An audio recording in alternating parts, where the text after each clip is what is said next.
amigos? ¿Cómo están? Bienvenidos a un nuevo video en el canal de Pablo Fontirroy, 29 de octubre del año 2025. Y lo que sucedió en Río de Janeiro y Brasil con el enfrentamiento entre el Comando Vermelho y el Estado de Río de Janeiro realmente tiene muchas personas consternadas en Chile, pero también hay mucha desinformación al respecto.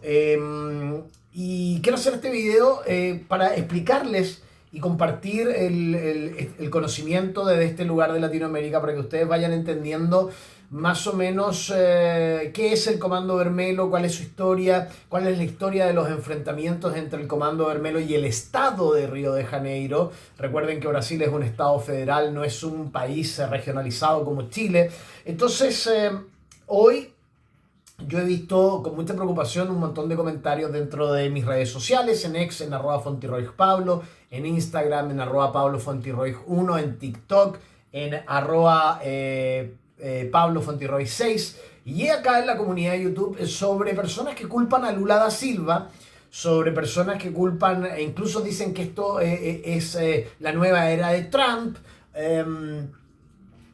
Es desinformación. Básicamente quiero entregarles un análisis criminológico del Comando Vermelho y el riesgo para Chile, y contarles que el Comando Vermelho de Brasil obviamente representa uno de los fenómenos más complejos y violentos de la criminalidad organizada en América Latina.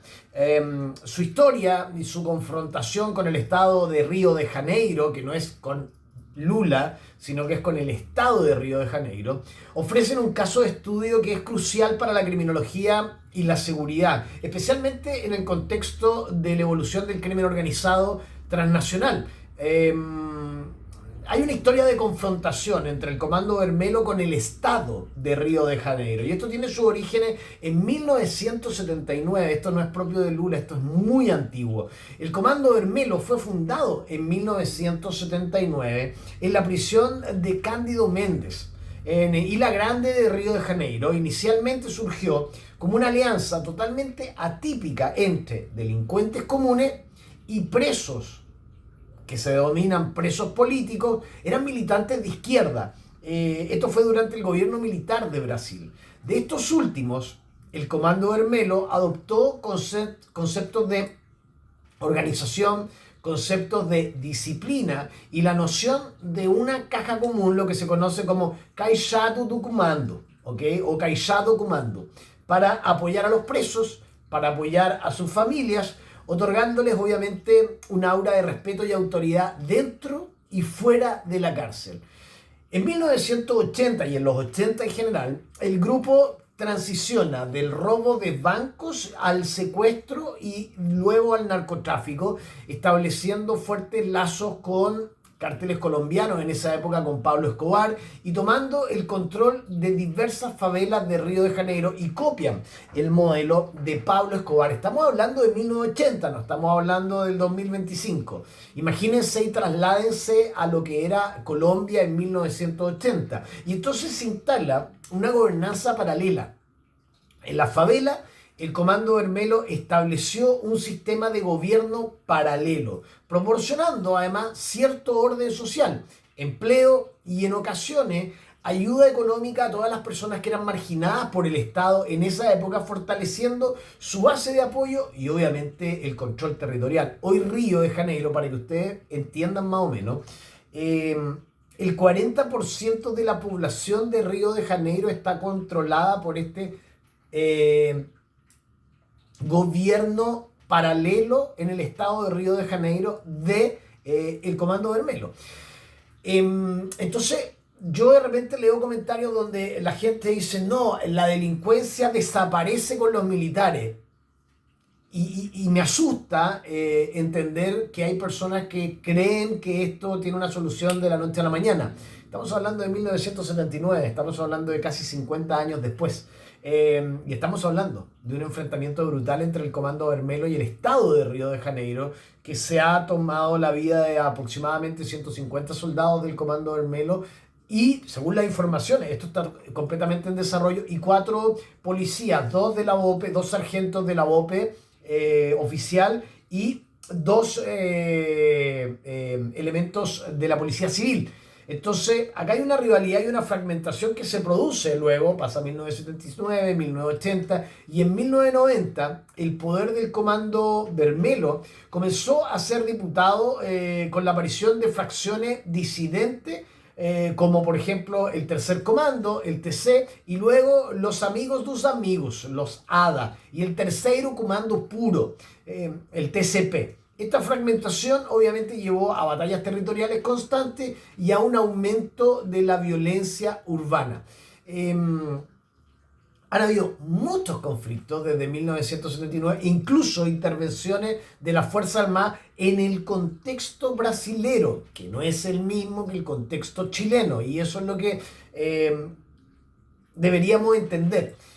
La dinámica de confrontación entre el Comando Vermelo y otras fracciones y el Estado de Río de Janeiro, no propiamente el Estado brasilero, es de un conflicto endémico que ha desbordado las capacidades policiales tradicionales, llevando a intervenciones extraordinarias, incluyendo el uso de las Fuerzas Armadas por órdenes del gobierno federal. Ahí estamos hablando de Brasilia.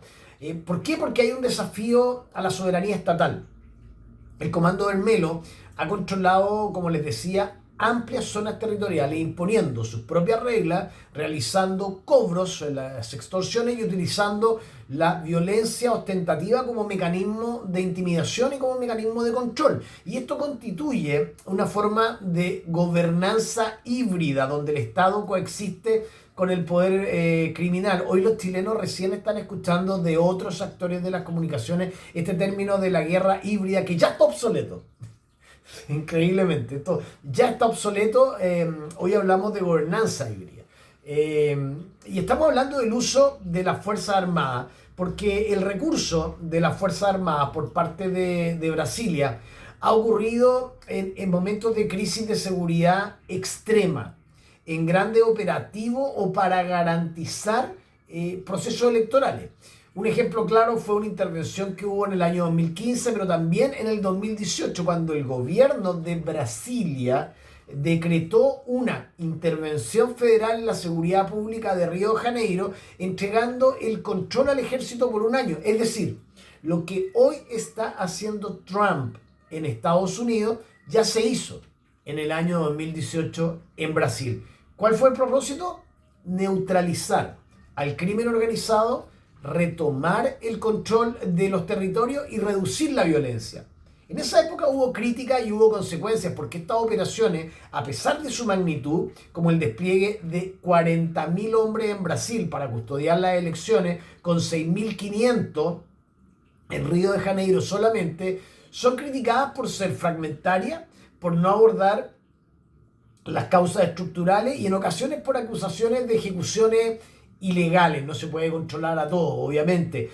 También se habla de violaciones a los derechos humanos, sin lograr obviamente una duración duradera. Hoy vemos que no se logró, una solución duradera. Ayer otro conflicto más con el Comando Vermelo.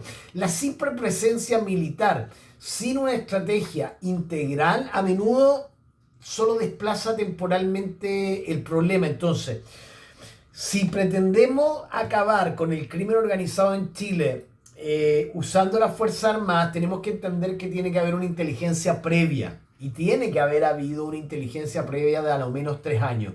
Si no hubo una inteligencia previa de a lo menos 3 años para usar las Fuerzas Armadas, esto va a fracasar.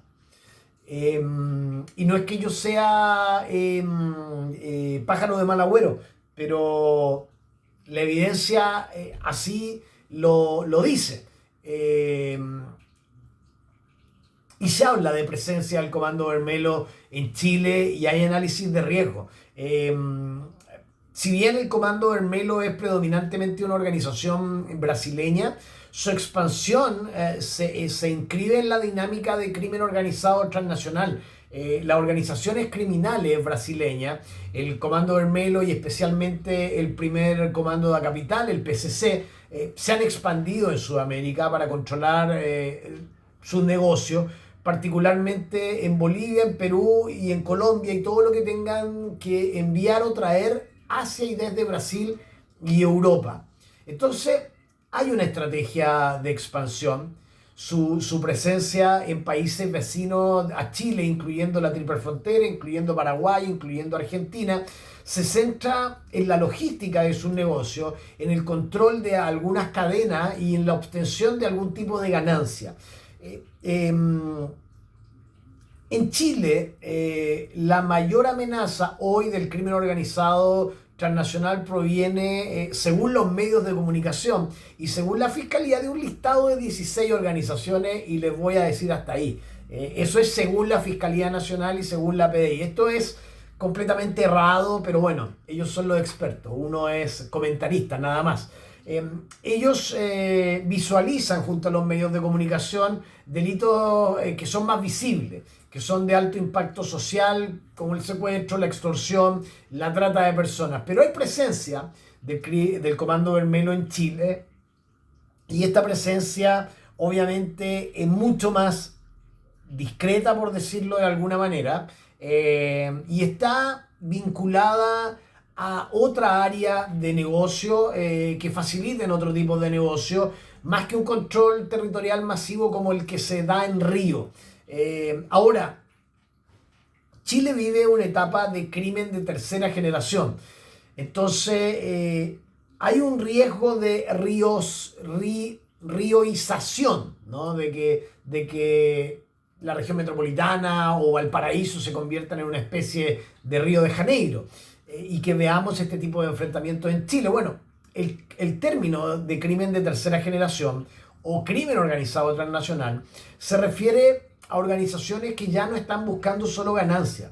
Hoy ya están buscando poder político, hoy ya están buscando influencia social, y que se opera en una red menos piramidal que la política, y a través de fronteras, aprovechando la debilidad y la permisividad estatal. Chile se encuentra, según análisis de su fiscalía y de sus expertos, en un proceso de densificación delictual sin precedentes en la historia de Chile, y un aumento de las capacidades del crimen organizado transnacional que no han comunicado a la población, pero que están en los informes oficiales internacionales. Y esto es preocupante, el nivel de desinformación y cómo los medios de comunicación y las autoridades chilenas esconden esta información, y cómo en realidad los políticos no se la comentan a la gente como para no asustarla. Es como para convencerlos de que van a poder arreglar esto de la noche a la mañana, y créanme que esto no se va a arreglar de la noche a la mañana. Entonces hay factores de riesgo versus la realidad de Río de Janeiro, y hay un análisis de convergencia. En Chile hay un aumento de homicidio y de violencia.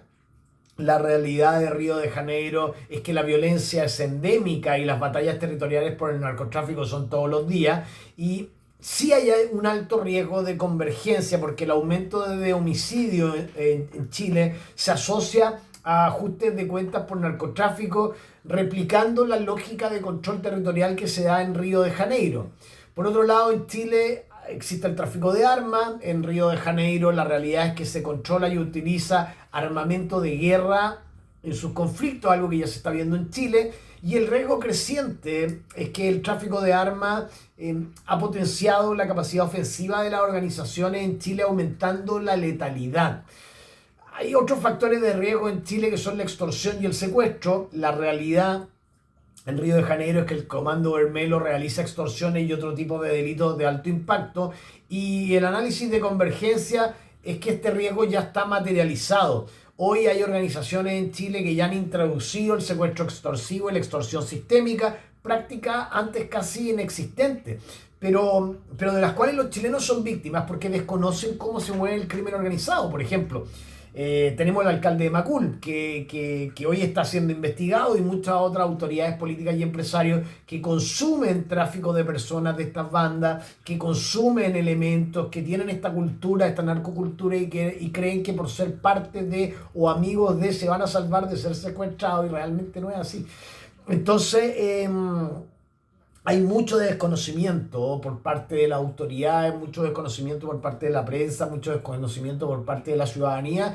Y solamente recordarles que cuando el año 2021-2022, desde este canal decíamos que Chile iba a sufrir una ola de secuestro brutal, nos hablaba, me decían alarmista. Insisto con esto porque está bueno comentarlo. Me decían Tantarroy, mentiroso, estáis asustando a la gente pidiendo plata, y hoy la realidad solamente confirma la regla de los estudios que ustedes me permiten hacer día a día para informarles y para ir adelantándoles lo que va a pasar para que ustedes tomen mejores decisiones para el futuro. Hay un factor de riesgo en Chile, que es la gobernanza híbrida y el control territorial, que es real.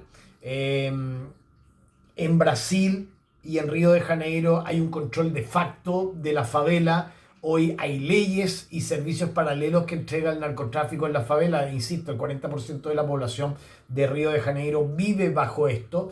Y hay un riesgo medio bajo pero latente para Chile. Estamos hablando de que este video está siendo realizado el 22 de octubre del 2025 con las evidencias que yo he visto en Chile hasta el momento. Esto puede cambiar en un mes.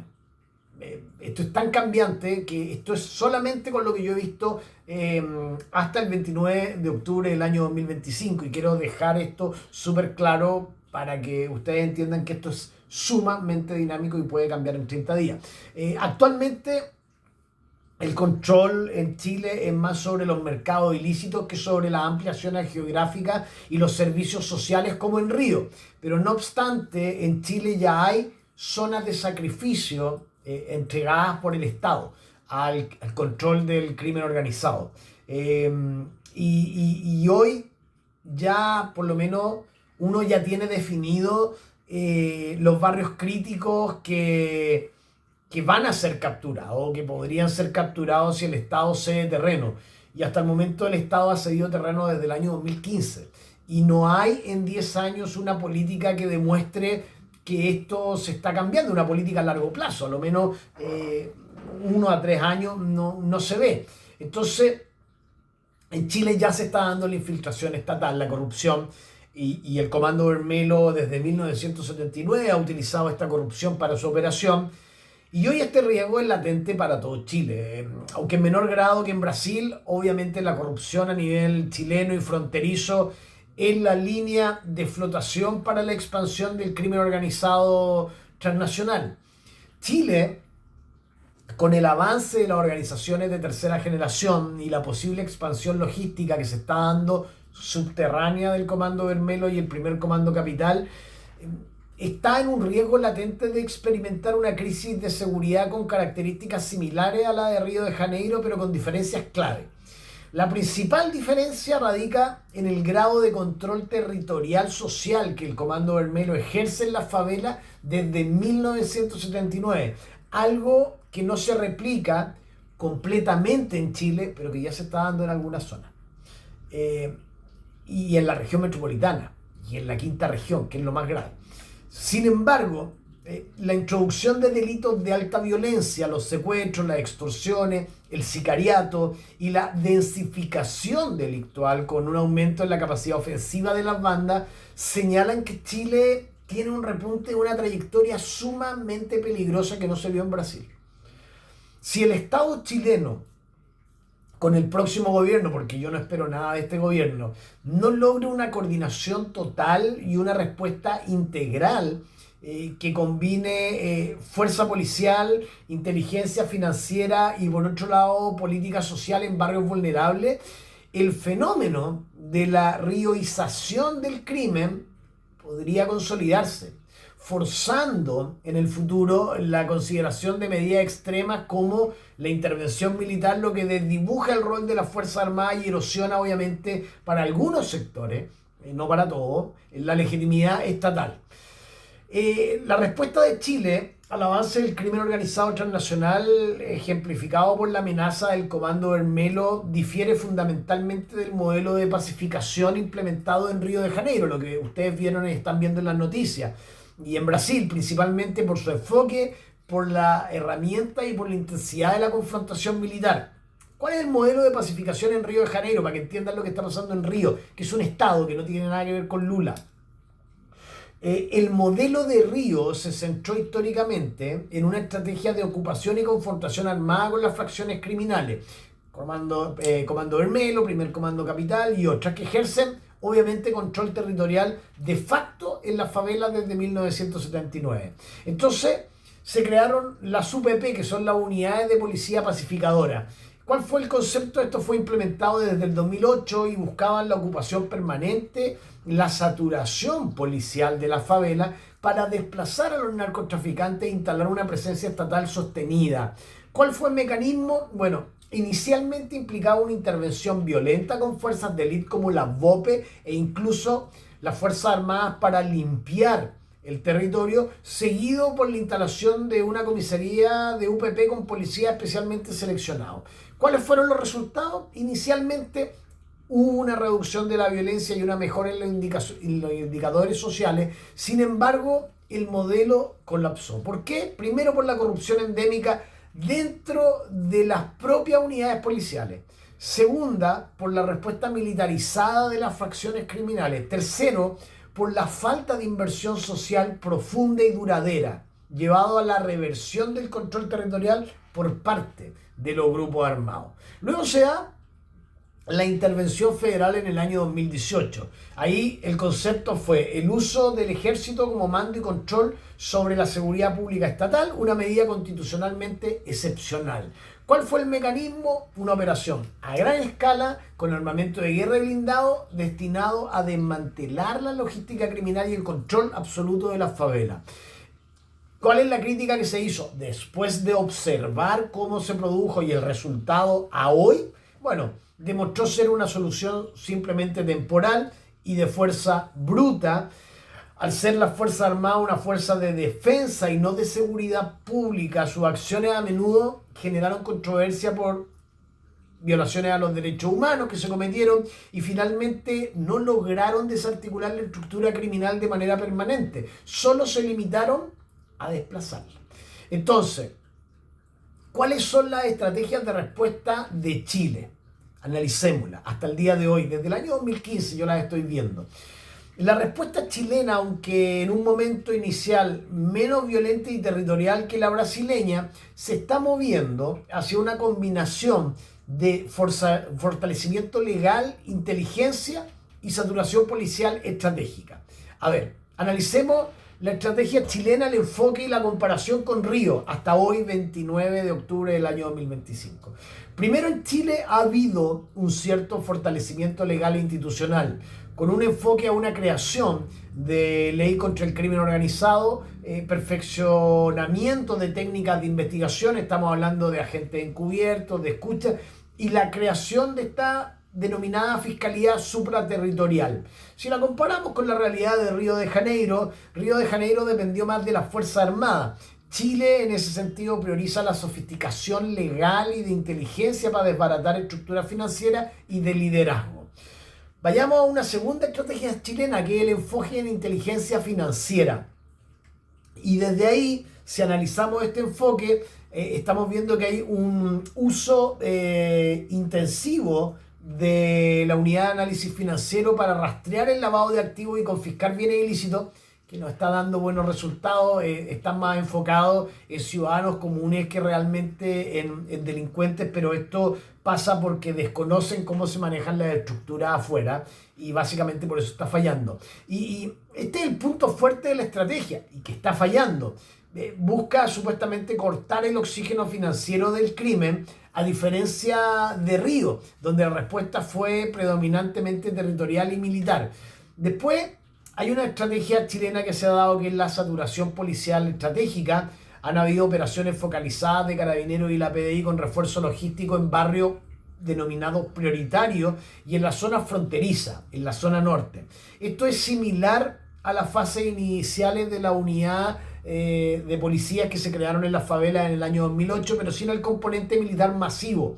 Es una respuesta policial táctica para recuperar espacios sin la dimensión de guerra urbana de Río de Janeiro.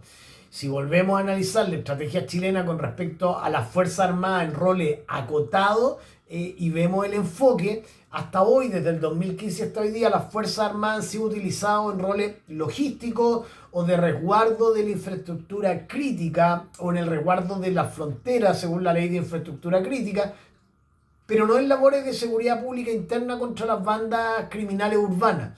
Entonces, ¿cuál es la diferencia crucial con Río?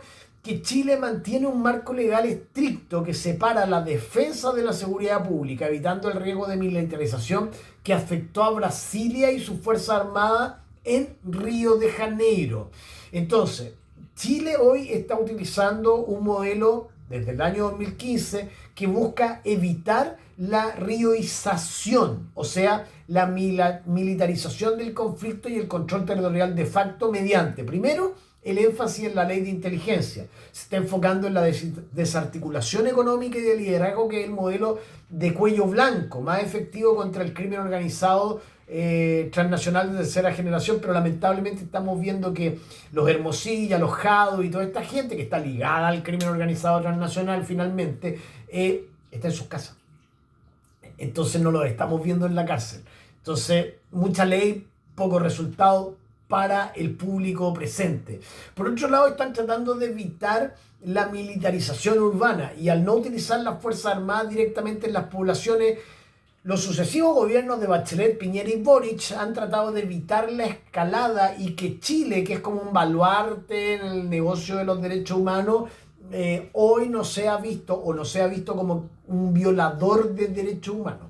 Entonces, esto tiene un riesgo. Y el principal riesgo de la estrategia chilena es que la burocracia judicial que impide que los carabineros y la PDI y los agentes de seguridad actúen como tienen que actuar, es más lenta que la capacidad de adaptación y violencia de las bandas transnacionales, que ven el modelo cobarde chileno, como le dicen afuera de Chile. Lo siento para mis compatriotas, pero hoy el crimen organizado transnacional ve al modelo chileno como un modelo cobarde, y como políticos cobardes, y como que las policías son cobardes porque le tienen más miedo a perder la jubilación y ser criticados por los derechos humanos que defender a sus propios ciudadanos. Entonces por eso actúan como actúan.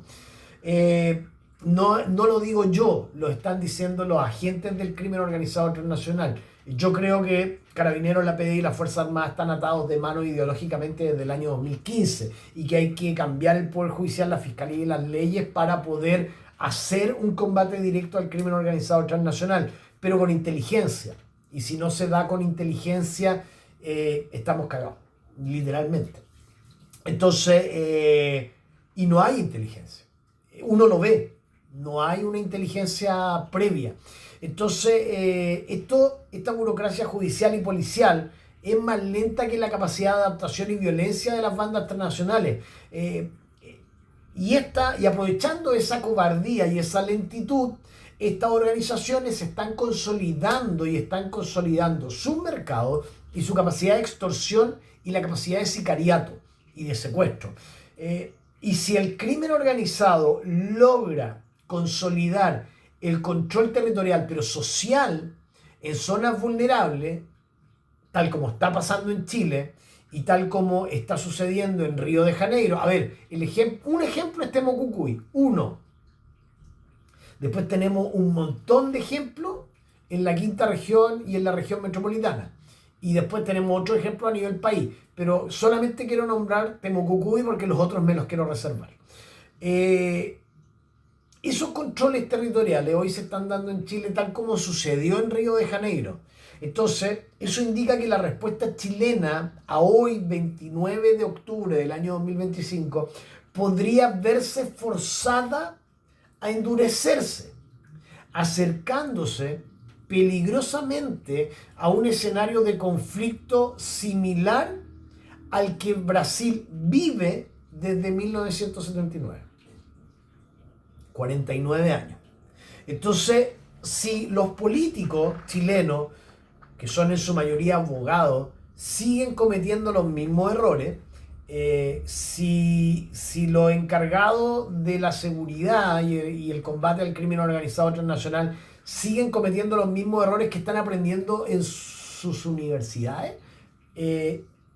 déjenme decirle a las personas que van a tener que entender que si esto sigue así, Chile va a empezar a transitar por un conflicto hacia convertirse en un Río de Janeiro, donde, por ejemplo, en la región metropolitana el 40% de la población viva bajo la gobernanza híbrida de una organización criminal, y lo mismo va a pasar en Valparaíso, y lo mismo va a pasar en Viña, y lo mismo va a pasar en otras ciudades de Chile, en Iquique, en Arica, en Antofagasta, en Calama.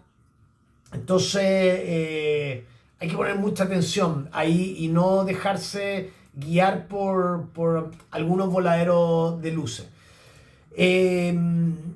Eso, eso, queridos amigos, en este programa del día de hoy, que no pretende hablar y imponer una verdad, sino que pretende simplemente darle una pincelada de lo que pasó en Río de Janeiro, pero desde afuera, desde acá, desde cerca de 300 kilómetros de Brasil, con una mirada diferente, fuera de la caja, macro, de lo que está sucediendo en Brasil, y también analizar y el paralelismo con lo que está pasando en Chile, y lo que puede llegar a pasar si es que se siguen cometiendo los mismos errores. 29 de octubre del año 2025, estoy a 12 días de ir a mi país, estoy muy contento de ir a seguir con mi proceso de análisis, con mis procesos de investigación periodística, con mis procesos de análisis criminológico y de seguridad, con ir a de alguna forma apoyar la última semana de la campaña de mi candidato, que es Johannes Kaiser. Yo no tengo nada que ver con Johannes Kaiser ni el Partido Nacional Libertario, simplemente estoy apoyando su candidatura sin ser militante y sin recibir un peso del Partido Nacional Libertario. Así que muchas gracias a todos los suscriptores, 59.815 suscriptores hasta el día de hoy. Gracias a los miembros del canal, Viejo Lobo, Hernán, Janet y Carlos Méndez. Si tú quieres ser miembro del canal y eres nuevo, ahí está el botón unirse, lo puedes apretar y puedes ayudar a que este canal siga trabajando para ustedes.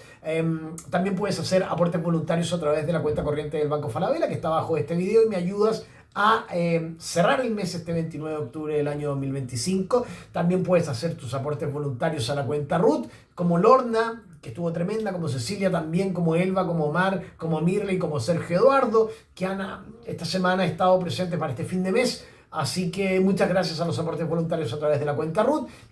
Si tienes una cuenta de PayPal, también puedes hacer tus aportes voluntarios a través de PayPal. Si quieres ser mecenas mes a mes para apoyar el canal, lo puedes hacer a través de Patreon. Si estás en Paraguay, me puedes apoyar a través de Bueno Bank. También lo puedes hacer a través de Global 66 de cualquier lugar del mundo. Y me puedes dejar un café en Buy My Coffee. Y también tienes un corazón con signo peso abajo de este video. Si te gustó la información, si la encontraste atractiva, si te ayudó a comprender lo que está pasando en Brasil a nivel regional y lo que puede llegar a pasar en Chile, puedes ponerle un super thanks a ese corazón con signo peso que está abajo del canal. Por mi parte, yo soy Pablo Fontirroy, periodista de investigación y anticipación y estudiante de tercer año y medio de criminología y seguridad, una licenciatura en la Universidad Americana de Paraguay. Sigo estudiando para ustedes, sigo trabajando para ustedes y nos vemos en 4 horas con otro video acá en el canal de Pablo Fontirroy. Gracias por estar.